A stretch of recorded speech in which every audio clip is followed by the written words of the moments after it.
Hello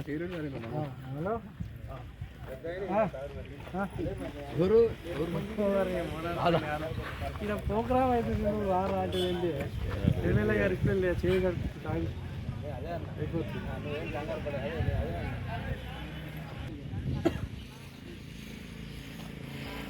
ఇంతలో ఎక్కడ మరగిస్తుంది మరి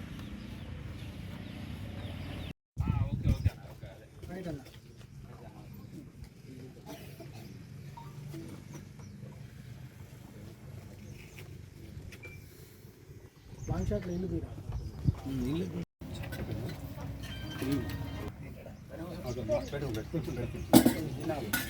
గిన్నె అడ్డింది అమ్మా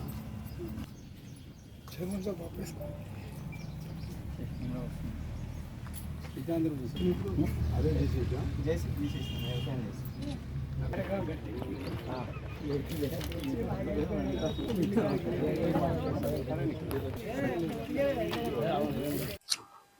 నెకరకల్లు 9వ కౌన్సిలర్ వార్డులో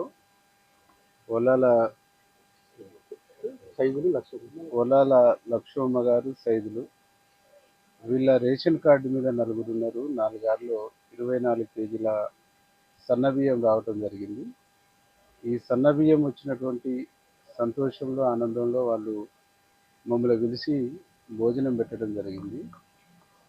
ఈరోజు సన్నబియ్యముతో వాళ్ళు పెట్టిన భోజనం తింటుంటే మా ఇంట్లో ఫంక్షన్లలో తింటుంటే ఎట్లుందో అంత గొప్పగా ఉంది. వీళ్ళకి 100 గజాల స్థలంలో చిన్న ఒక్క రేకులో ఇల్లు ఉంది. ఇట్లాంటి పేదవాళ్లకు ఈ సన్నబియ్యం రావటం ద్వారా నెలకు ఒక 1000 రూపాయల పైచిలకు ఆదా అవుతుంది. ఈ ఆదా అయ్యేటువంటి డబ్బులతోని కూరగాయలు మిగతా కొనుక్కోవడానికి అవకాశం ఉంటుంది. కాబట్టి సన్నబియ్యం గౌరవ ముఖ్యమంత్రి రేవంత్ రెడ్డి గారు ప్రవేశపెట్టినటువంటి ఒక గొప్ప స్కీము ఈ పేదవాళ్ళ పట్ల ఒక వరంగా దేశంలోనే ఒక ఆదర్శవంతమైనటువంటి స్కీమ్గా ఈ స్కీమ్ నిలబడబోతుంది. దేశంలో అనేక రాష్ట్రాలకు తెలంగాణ రాష్ట్రం ఒక దిక్సూచిగా మారబోతుంది అనేటువంటి దానికి ఇది ఒక ఉదాహరణ. ఈరోజు వీళ్ళు ఇద్దరు కూడా మిల్లులలో పనిచేసుకుంటారు. తనకు ఒక 500, తనకు బస్తకు ఇంత చొప్పున వస్తుంటుంది.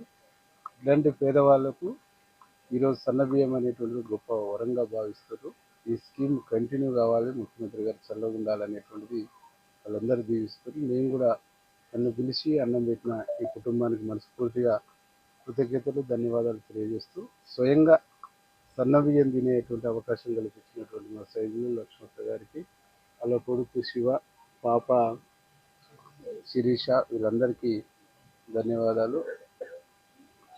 వీరికి ఇల్లు లేదు కాబట్టి ఇక్కడ వచ్చేటువంటి సందర్భంలో ఈ వార్డులో మొదటి ఇల్లుగా వీళ్ళకు మేము ఇందిరమ్మ ఇల్లు కూడా ఇస్తామని చెప్పేసి హామీ ఇస్తూ మీ అందరికీ కూడా శుభాకాంక్షలు తెలియజేస్తాం. మా అక్క గోంగూర పచ్చడి నూరింది, చాలా బాగుంది. రోటి పచ్చడి, పప్పు, పచ్చి పులుసు, అట్లాగే ఇంత పెరుగు కూడా తీసుకొచ్చి పెట్టింది. అన్నిటికంటే కూడా బాగా గోంగూర అనేటువంటిది చాలా బాగుంది.